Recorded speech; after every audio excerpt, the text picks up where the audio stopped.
Okay guys, how to reset the maintenance lights in a is200F, Lexus is200. If this is a 2016, 2017 will be the same, or an rc200t.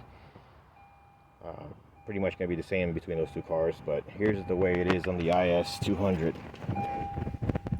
You can do it with the car on, so let's go ahead and do that. So there's your dash. As you can tell, you have all that good stuff there. Looks like we're low fuel. Okay, all right, so we're going to be using these buttons right here. This little guy right here is the one you want to go with, and then once you press that, you'll see on the side you get a little screen that opens up.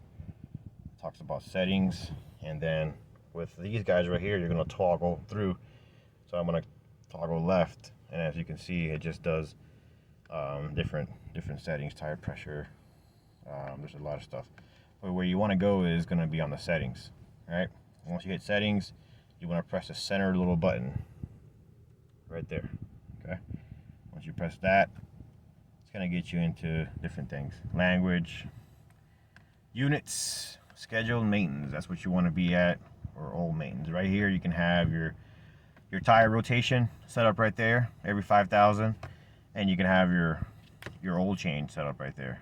And this is basically something you can set up to the variables you want. So all that's already set, so we want to reset it. So you hit press oil maintenance, reset data, you hit yes, and then the little center button, boom, data has been reset. Press your back right here, it takes you away from that setting, and you're back to your normal setting now.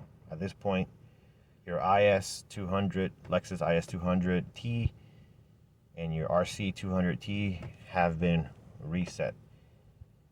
So no need to take it to the dealership. You can do your own oil change and actually reset your own light, and then you're good to go. Obviously, these two lights right here, you got a tire that is a tire pressure monitor is on, and then the gas light, but you shouldn't have any. And obviously my seatbelt, I haven't put that on yet because I'm not going anywhere yet. Okay, well, hope you enjoyed the little video. If you got any questions, you can put a little comment on the bottom, and I would love to answer for you. Okay, see ya.